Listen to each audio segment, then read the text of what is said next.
Good afternoon and welcome to our informational webinar on capacity building grants for U.S. undergraduate study abroad.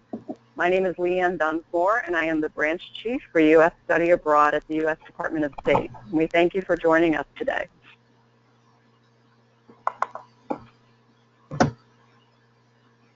I'd like to ask my colleagues from Partners of the Americas to take a moment to introduce themselves. Good afternoon, everyone. My name is Janira Romero Reyes, and I am the Program Officer of Higher Education at Partners of the Americas.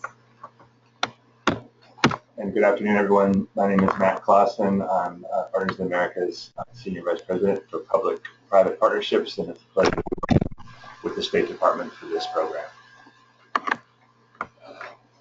So this afternoon, I am going to provide everybody with an overview of the U.S. Study Abroad branch at the U.S. Department of State, give you some information on the landscape for U.S. Study Abroad, and then we'll be talking a little bit more about the capacity building grants and the grant objectives.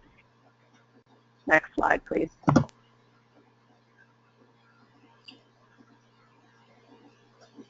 So the U.S. Study Abroad branch was established last year, and we have a mandate to diversify and increase participation in U.S. study. Muted.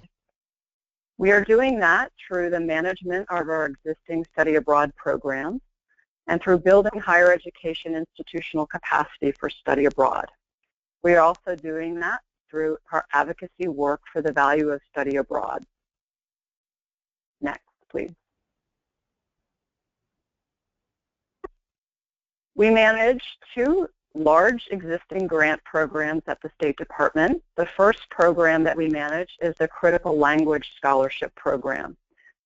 The CLS program is marking its 10th anniversary this year, and the program provides grants for U.S. undergraduates and graduate students to study critical foreign languages.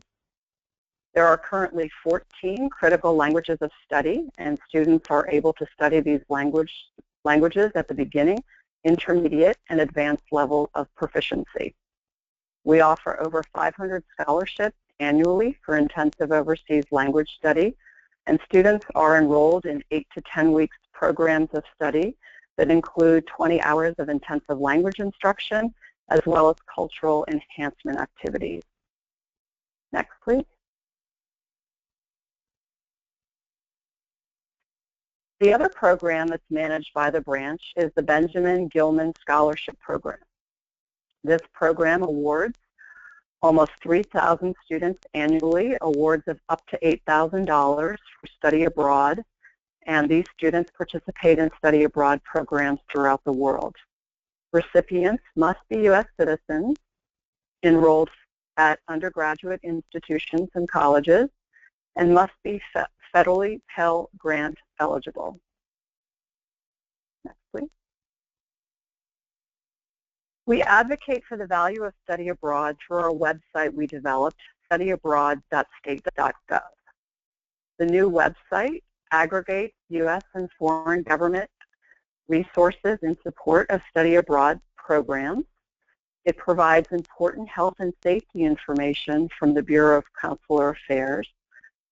We also include outbound student mobility data on the website and share study abroad news and best practices.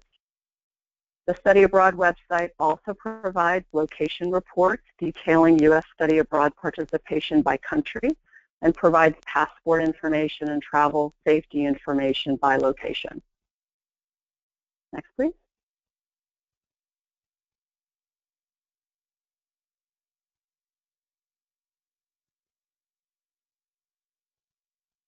Through our institutional capacity building initiatives, we are beginning to create a massive open online course in partnership with our Arizona State University partners in edX.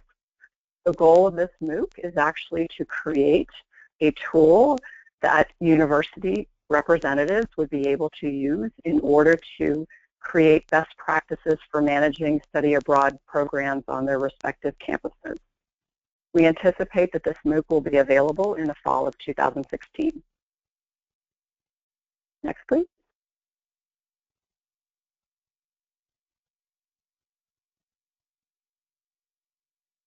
Through this initiative, the Study Abroad Capacity Building Grants for U.S. Undergraduate Study Abroad, we are anticipating awarding 17 grants of up to $50,000 to create or expand higher educational capacity for study abroad on respective campuses.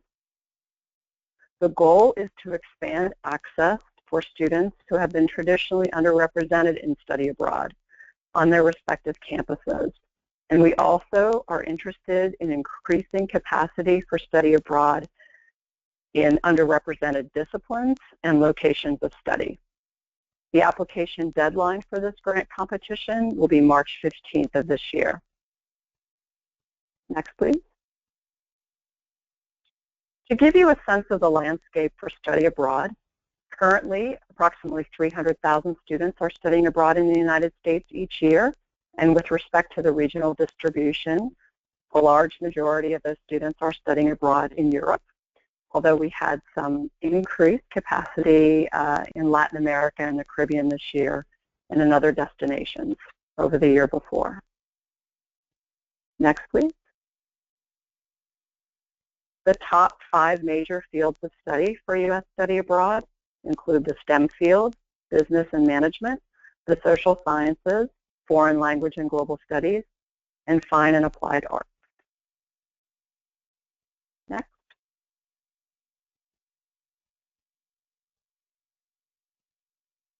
While we've made some significant progress across the United States in terms of diversifying participation in study abroad over the past decade, we want to make sure that participation in study abroad is reflective of who we are as a nation. And so we are committed to trying to increase and diversify participation in U.S. study abroad by race and ethnicity. Next, please. The capacity building grants for U.S. study abroad are designed to ensure that more students have an opportunity to participate in a study abroad experience. So we created these grants in order to provide students with an opportunity to gain global competencies and skills through a study abroad experience, to increase the overall number and diversity of student participation in study abroad, to help facilitate and maintain strong international partnerships among universities, again, to broaden the fields of study participating in study abroad and countries where students have opportunities to travel, and as well to ensure that standards of best practice in study abroad programming are applied through these initiatives. Next, please. So we want to ensure that building institutional capacity and improving diversity for study abroad through these proposals enables more first-generation students to take advantage of these opportunities, to diversify the race and ethnicity of those who are eligible and available and able to participate in study abroad, to ensure that we're including students with disabilities and students who have been traditionally underrepresented in terms of the disciplines of study. We're encouraging applications from a diverse range of U.S. institutions, including but not limited to minority-serving institutions and community colleges. Next, please. To give you an example of some of the grant recipient outcomes from past participation in institutional capacity building grants, I've given you 3 examples for your consideration. One was a capacity building initiative from a private institution with enrollments of around 16,000 students. This particular institution created a sustainable faculty-led program in Vietnam for students who are underrepresented in disciplines on their respective campus. And this led to a network of opportunities for that campus in Vietnam. Another example is a community college that developed a faculty-led program in Chile using student e-portfolios and personal statements and coursework and photography to study in a discipline that was outside of the normal participation in study abroad in their campus. Finally, as an example, a private institution of about 2,000 students worked with a university in Beijing to pilot an accessible and inclusive study abroad program for the deaf and hard of hearing students on their campus.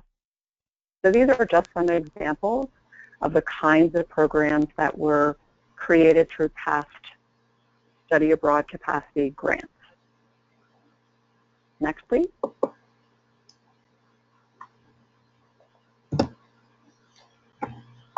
Okay, well, thank you, Leanne. I believe that covers the first part of this presentation, and now entering the second part of eligibility. So who can apply for this grant competition? Of course, we have accredited U.S. public or private nonprofit higher education institutions. We have any office, department, college within a U.S. higher education institution. So it's important to note that it's not specifically for study abroad offices, it's for any of these other mentioned departments. We have faculty members from any discipline. We have higher education institutions with existing or non-existing study abroad office. And we also have multiple higher education institutions that may partner in a proposal, but only one higher education institution must be named as the prime applicant. Since we received some questions about this, it's just important to note that in the application and the proposal, there's only one prime applicant. Proposal requirements. Each proposal must meet at least one of the diversity goals of expanding study abroad access to underrepresented students, underrepresented disciplines, and underrepresented global destinations. To further explain this and understand how to meet diversity goals, the word underrepresented is based on the individual institution. So this means you need to clearly explain in your proposal how a study abroad program is diversifying study abroad in your higher education institution. So for example, as Leanne mentioned earlier, one of the top regions that receive U.S. students would be Western Hemisphere. So if your particular institution is interested in creating a study abroad program in the Western Hemisphere, but does not already have one established, this could classify as diversity, seeing how it is a new study abroad program. An example for underrepresented disciplines, I believe one of the mentioned top fields of study was STEM. So if your institution is interested in creating a STEM program, just as long as your institution can explain how this is meets the diversity goals. So if there's no established study abroad program in STEM, then this could meet the underdiscipline goal, diversity goal.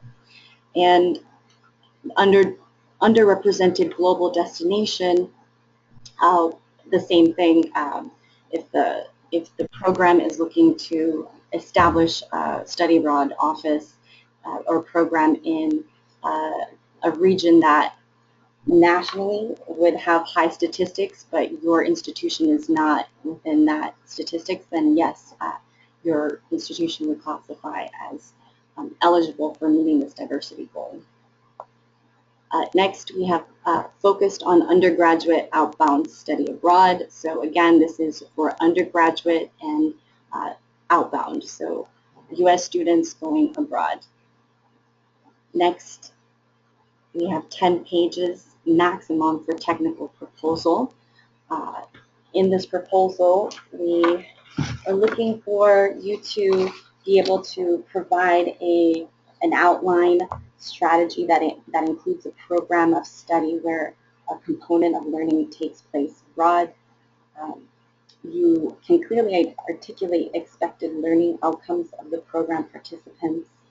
We're looking for you to clearly describe how the grant activities will provide for the implementation of a U.S. undergraduate study abroad, and also provide a plan for sustaining and growing this for similar opportunities longer term. In addition to the 10-page maximum technical proposal, you should also include a budget proposal. And if you look at the request for proposal on page 10, it provides you the information. And at the end of this presentation, there will be a link where you can access the request for proposal, where you can find more detailed information on this. And of course, appendices. And you will be submitting the proposal online. And again, this link will be provided at the end of this presentation. This online application form also includes self-assessment questions which should be answered. This is just so we know what type of higher education institution you are, and we can apply that in the proposal. The timeline. So the application, the grant application has been open since actually late December, but a lot of people have been finding out more about this early January. And so the grant application is open right now and will close on March 15th. During this time, we will also have another webinar, a second webinar, and here we will give some proposal tips and strategies as you are finalizing your online application.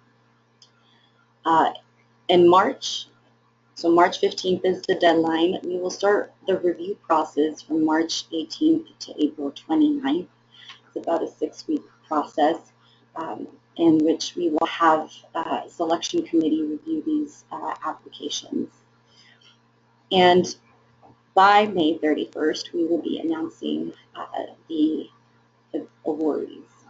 And we're looking to have the recipients implement their study abroad program starting as early as June 1st, and the grant period ends August 31st in 2017.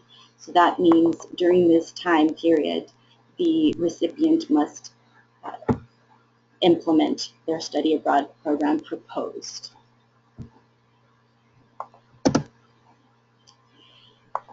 Now just going into some of the top frequently asked questions we received during the online technical submission form. We had a question about geographic preference. So is this grant open only to higher education institutions partnering with others in the Americas, or with higher education institutions anywhere in the world? As it says here, Partners of the Americas is implementing this global program on behalf of the U.S. Department of State. This grant has no regional focus, and neither Partners of the Americas nor the review panel, in which Partners is not a voting member, provides any preference for geographic regions of the world. Also, just take note of the bottom bullet. Funds cannot be used to support programs in locations where there is a U.S. Department of State travel warning. So again, this is a global program. You are not restricted to the Western Hemisphere.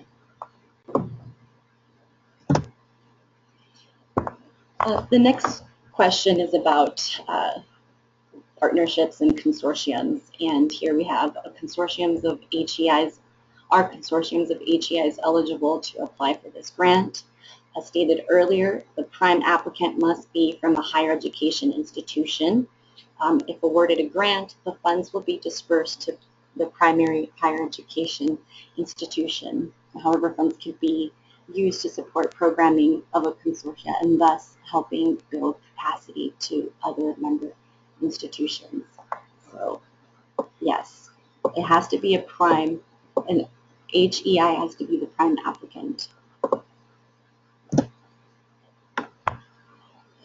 Project timeline. What is the duration time frame of this grant? The project period is June 1st, 2016 to August 31st, 2017. This is how long the institution will have to spend the grant funds. Applicants must describe how their proposed program will be implemented and continue after the grant period has expired. Sustainability is defined through a demonstration that this program, once established, will have the institutional support to continue and or create a multiplier effect on campus and contribute to study abroad growth and institutional capacity building.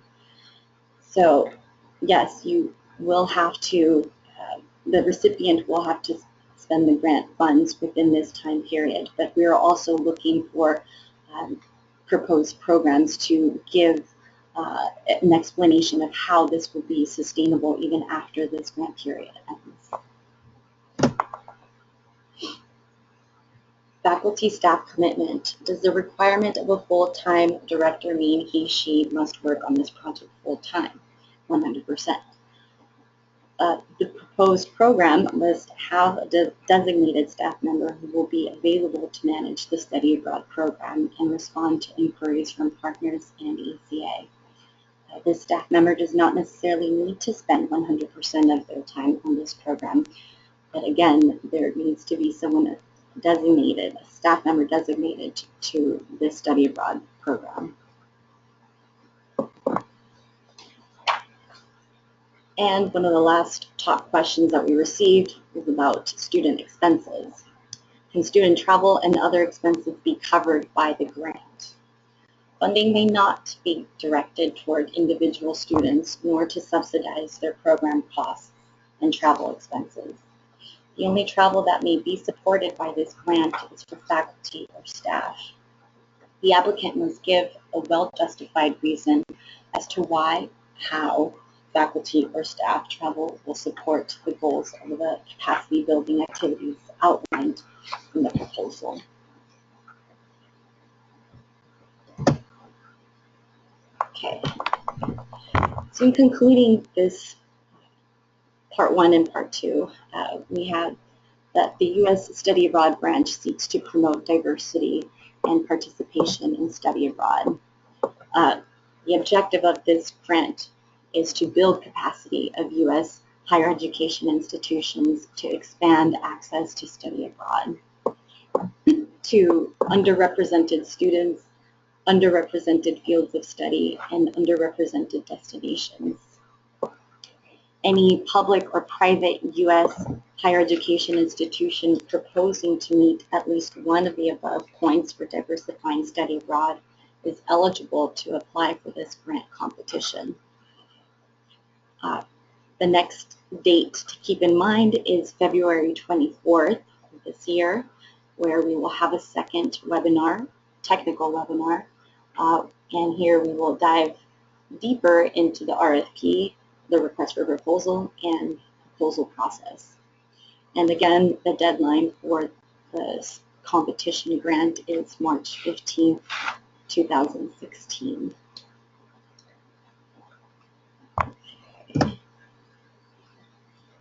At this point, we will be taking some questions that have been submitted online and in the duration of this hour.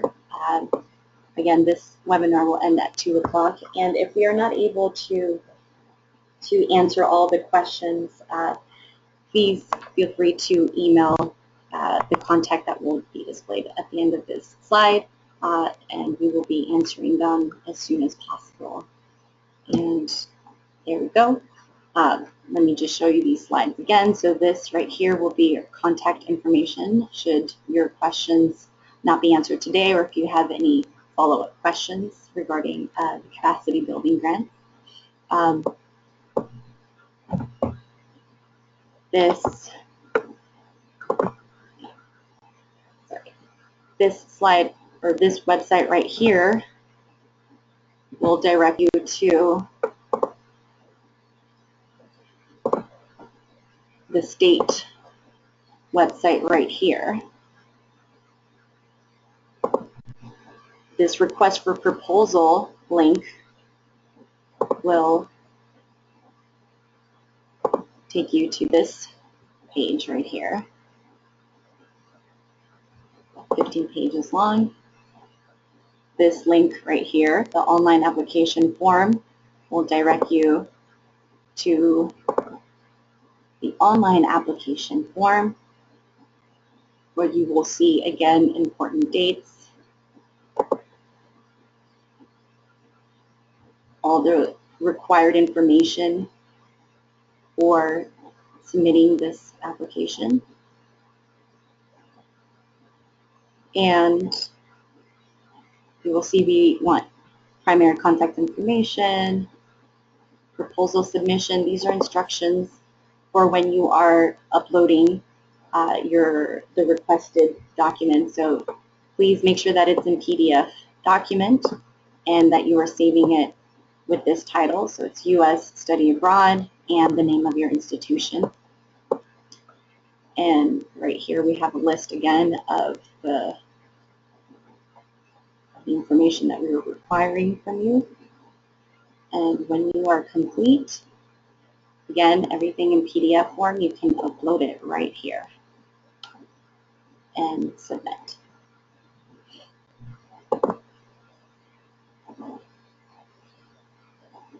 The next link, should you want to have a look at other questions that have been asked about this request for proposal, you can go to this link, the frequently asked questions, which will take you here. And here it has been divided up into different categories. We have eligibility and requirements, capacity building grants for U.S. undergraduate study abroad, the timeline, budget, required supporting documents, and application review and selection process. So if you have any questions or are interested to see what others have been asking about this grant, please visit this website. And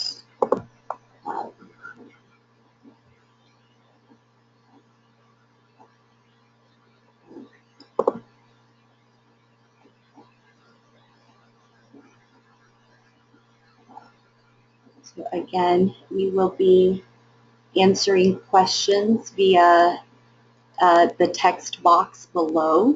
So if you have questions related to this webinar, to this grant competition, please submit your question. And Leanne, would you like to provide any additional remarks?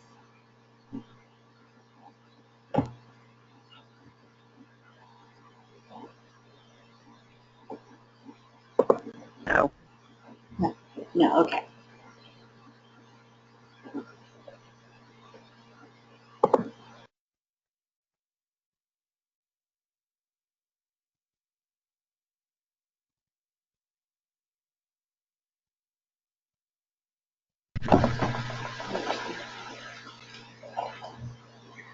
Great. This is Matt Clausen on behalf of Partners of the Americas and working in collaboration with the U.S. Department of State, Bureau of Educational and Cultural Affairs. This concludes the audio portion of this webinar, and please do stay on for Q&A, as Janira mentioned, online, and we look forward to receiving your proposals and encourage anyone to participate who believes that this program is directed towards priorities on your campus. Thank you very much for participating, and we'll be posting in the Q&A section the time and date of the second webinar, which will be a specifically focused webinar. We will also be sending it out through the regular distribution channels from which you received the invitation to this webinar. Thank you for your time, and good luck in the competition.